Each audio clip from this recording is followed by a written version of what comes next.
Meek Mill is under pressure and letting secrets slip, putting Diddy in a tough spot. But as the chaos unfolds, it seems Diddy might be turning the situation in his favor. You believe the gay rumors?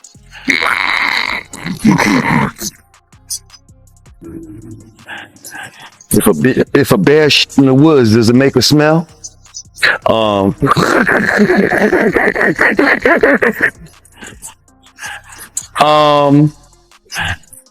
Yeah, I could kind of see it. I could see it.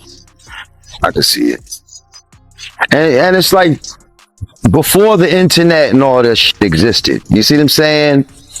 When you're in the industry and all that, you be hearing shit about certain people. You know what I mean? I've been heard shit about this dude. You know what I mean? Long time ago. Long time ago. So the fact that this is all coming, you know, it's almost surprising that he was able to maneuver this long, to be honest. You know what I mean? I was there at City College and all that with the basketball game when people died. A girl that I know passed away. Rest in peace, Sonia Williams. And I didn't think he was going to be able to bounce back from that. I was like, oh, this nigga's done. He's done. And he just laid low for a little while. Came back stronger than ever after that. It was crazy. R.I.P. to her, man. I had no idea that you knew someone that got killed in that situation, man. Yeah, my man Sonny's sister, man. She went to school with us in Nerd Shell. Matter of fact, she was Father MC's girlfriend at the time. Yeah, I know I always interview, you know, Gene Deal, and he's very adamant that, you know, Diddy is the reason why, you know, all them people got killed, you know. But from your point of view, do you blame Diddy? Yes, I blame greed on it. You know what I mean? I feel like they didn't want a bunch of people to get in for free, so they closed the doors in a certain way. The doors, I think, had to be pushed out or something like that. And they pulled them back in towards it. So like people got crushed against the doors trying to get in this little space. And you know what I mean? At that point, when you saw shit was crazy, y'all should have just said F the money and just let motherfuckers in. But no, y'all motherfuckers, you know what I mean? Y'all want to squeeze a quarter to the eagle screen. You know what I mean? And that's that bullshit.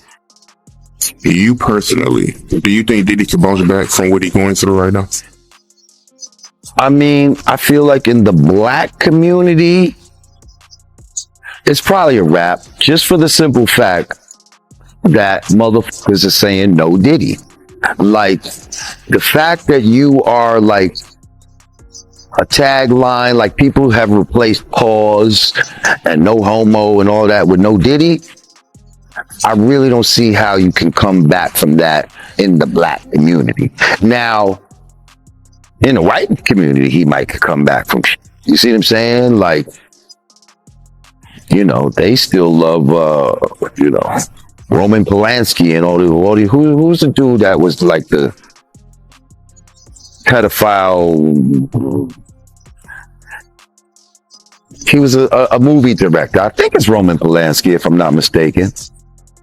There was this film director who was with like a 13-year-old girls and shit like that, and I don't know, somebody died and all that, and he went to another country, but they still with this dude like in Hollywood and shit, like, you know what I mean?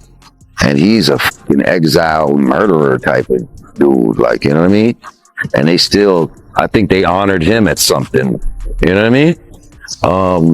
So I think Puffy is their guy, so they might still allow him to make money in certain circles or whatever the case may be. But as far as us, I think he's always going to be the butt of a joke. You know, like I saw, like everything that's like they're putting it on him now. Like I saw a video and a dude had like dry shaving cream or something on the side of his face, and the nigga said, "You look like you just came from a Diddy party." Like,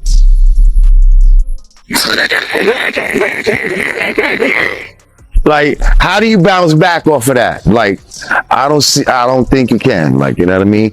But if he does, and I don't see how, but we live in a crazy world. We live in a crazy world. Some people say he might, if he was just to come out and be like, you know what, I am gay and da da da da da, that might be one of his saving graces, because now that community. Diddy seems to be caught up in something major. There's no smoke without fire. Looking at this lawsuit, right? Little Rod, he alleges that, Diddy, he'll put his hands on him, but, when he'll put his hands on him, he'll disguise it as horseplay. But he felt like Diddy was trying to groom him, in a sense.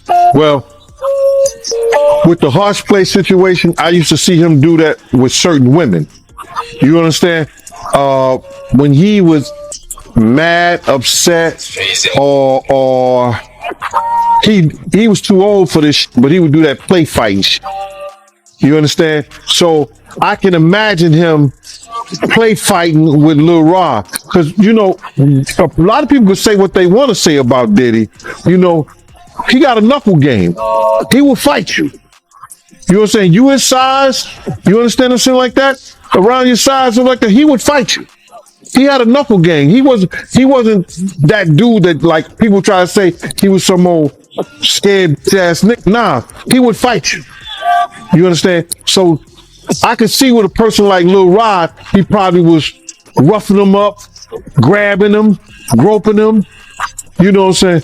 Acting like he playing with him, but he actually want him to do what he want him to do. So, like I said before, that he did in the past. So when I read it from Lil Rod, I see he's doing the same shit he's doing in the future.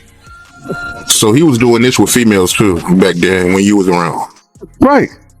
That's how him and Kim got into the fight, and he, play fight. He used to play fight with the pillows, like the pillow fight, that dumb shit like that. That's kids to me. But if that's the way they do, that's the way they do. You understand? He used to do it with Kim all the time. So the horseplay was his way of grooming you in a sense. Well, that grooming, that's some new shit. You know what I'm saying? We didn't call it grooming back then. That his horseplay was a way of letting you know I could really hurt you if I wanted to. You get it?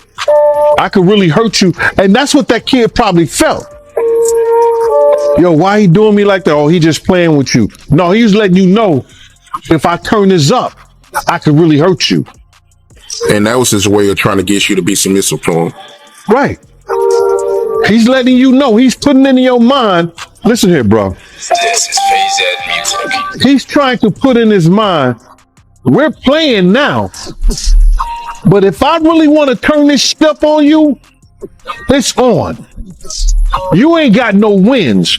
So that kid is feeling, yo, listen here. In his mind, if you read the documents, in his mind, he was so scared that when he went to other people in the camp and said, why did he treat me? Why did he doing this and doing that? They said, oh, he just playing with you because he loved you. He liked you. He was trying to instill that fear in you that he had in you. And he won. Yeah, that does make sense, man. And me looking at this lawsuit, he's also, alleging that he met Cuban Gooding Jr. through Diddy on Diddy Yacht. And it even got to a point where he started touching him on his, upper inner thigh near his groin, according to him. Did you see the picture? Nah, I didn't get to see it, but oh my God. Yo, listen to me, man. I don't know if it was what they call it when you take two pictures and they put it together, stuff like that. What they call it when they put the pictures together and they don't belong together, but they put it together. Whatever, side by side. Yeah, whatever they call that. Cuban Gooding Jr. was so close to that man. I would thought that was his lady. That's how close he was to him. And then his hands all on his leg and everything. It was It was crazy, bro. I don't even believe that. So when you see Cuban Gooden fighting the case here in New York, when he said the girl was saying that he was groping her and everything like that, I'm glad they didn't show that picture at his trial. Because he would have been guilty. That's how close he was to that kid, man. So you seeing on pictures, do you believe his claims? Yeah, I believe his claims. See, somebody put something in Cuban Gooding Jr. ear. Rumors about Diddy's alleged gay encounters keep surfacing online, adding more fuel to the ongoing speculation. Yeah. Yeah, I wrote a couple records. Yeah, it was a couple records. I don't really remember the exact records though. How did they come about though? Him reaching out to you for you to write for him? I did that early in my career when I first signed with Rockefeller. There was a little bidding war. I got the call from Puff, and me, him, and Nas was going to do a record together. And I wound up staying at the studio doing a couple records. That's news to me, man. So he was trying to sign you to Bad Boy. Yeah. Yeah. Yeah, that's news right there, yo. I could have been that Bad Boy. I could have been Rough Riders. Couple spots. Why didn't you sign a Bad Boy?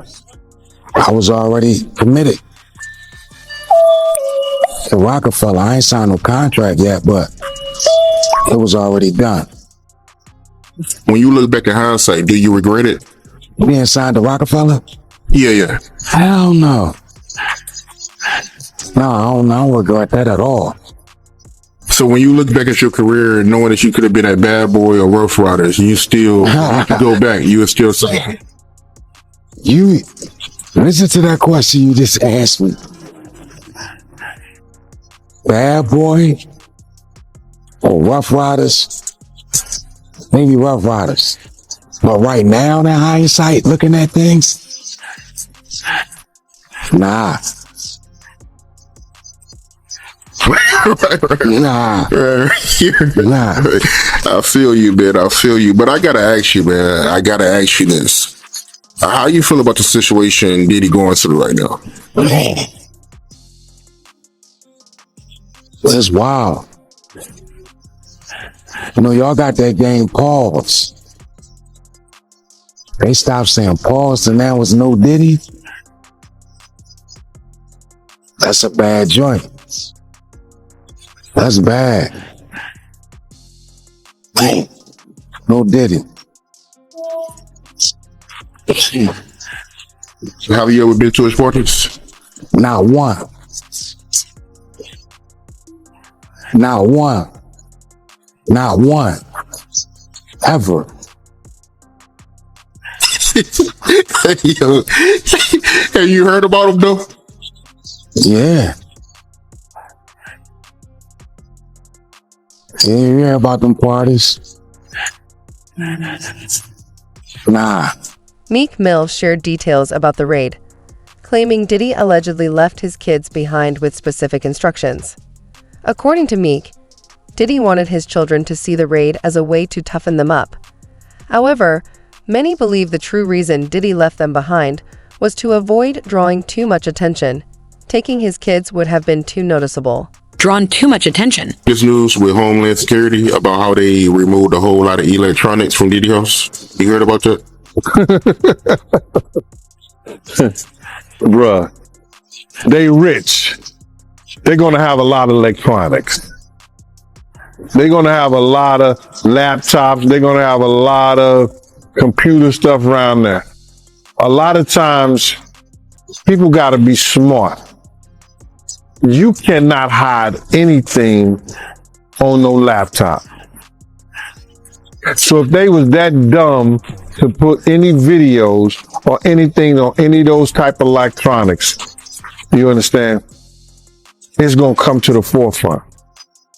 Now, what they're looking for, because it was going on the premises of sex trafficking, they're looking for pictures of girls that may appear to be underage in a sexual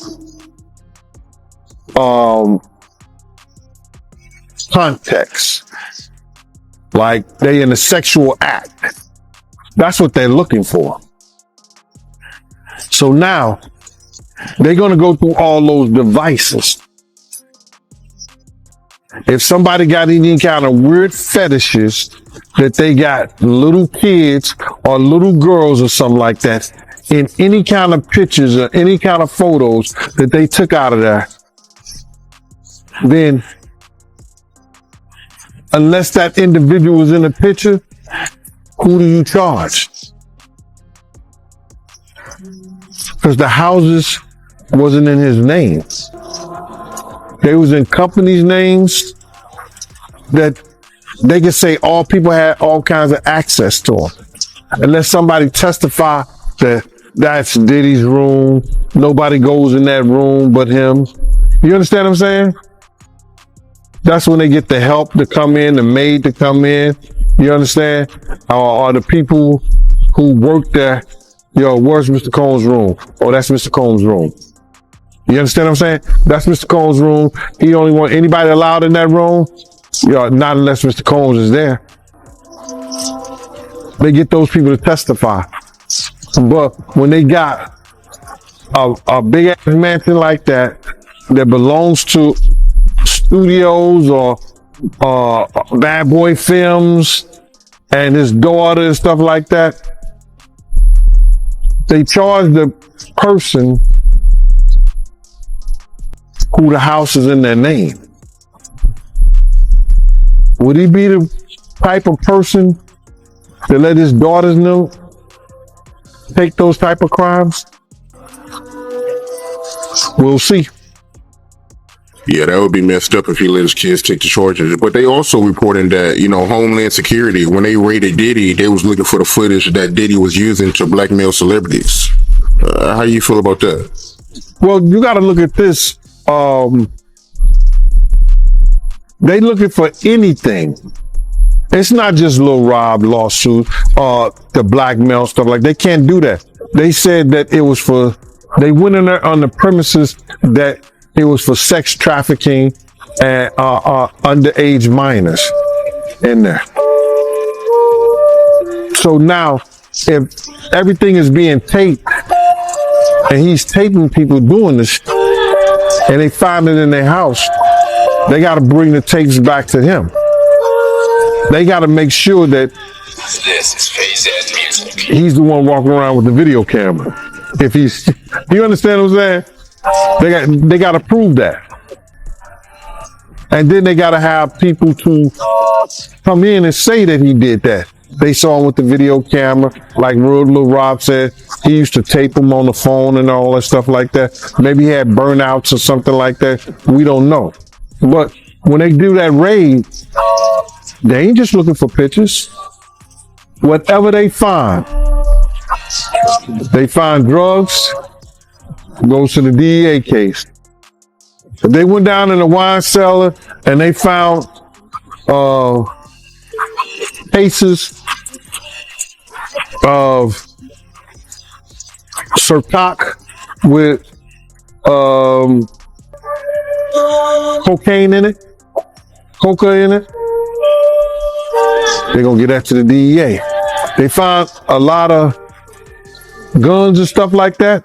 That's ATF. This is Phase. A lot of different agencies can get involved just on going on there on the sex trafficking case. It's whatever they find in there, bro.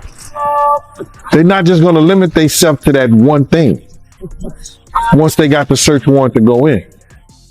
Yeah, that's crazy, man. How you feel about the people that feel a type of way that, Diddy, he wasn't there when his kids got arrested? I think 50, he even, made a comment about it saying that, Diddy, he got his kids in a bush now. I believe he was a coward. There's no way he should have let that happen to his kids. I believe he knew what was going down, and he probably thought they wasn't going to do that to the kids, but Did Diddy make a major misstep by allowing his bodyguard to enter a hotel room with the rapper, carrying bags full of dildos? This incident has definitely raised eyebrows and fueled the ongoing controversy surrounding his actions. I just want to say, I know a lot of people want to hear these stories and everything like that, because this is stuff that happened back in the day. And then maybe that if they knew there was going to ever be a YouTube, or they knew there was going to ever be social media, a lot of stuff probably wouldn't have got played out like it did. But things happen, and these are just stories from the past. I would like to use that as, what you call that, just to clear the facts up what's going on. But it all started, we was in Atlanta. And this story starts when I'm with Puff, and he's in the exotic bookstores, and he's doing shopping. Right, he's shopping, getting his stuff and everything like that. So, you know,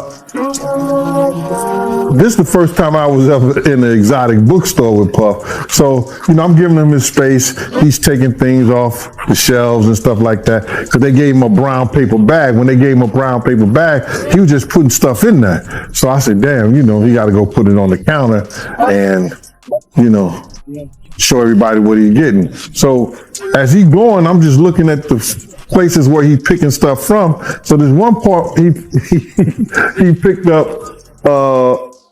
some things from up here on my left side, and then he picked like quite a few of them down. I'm like, okay. He put them in the bag. So when I went by there and I looked up there, and it said butt plugs, and I was like, hey yo, I was messing with him, because people don't understand. You know, we was like friends. He was a part of the same gang, so I'm still gonna tease him. I'm still gonna mess with him and everything like that. I could do that. It wasn't just no security thing. So I say, yo, what are you getting this for? And it said butt plugs, and he was like, yo, can I do my shopping by myself? I said, yeah. You could do it by yourself, brother.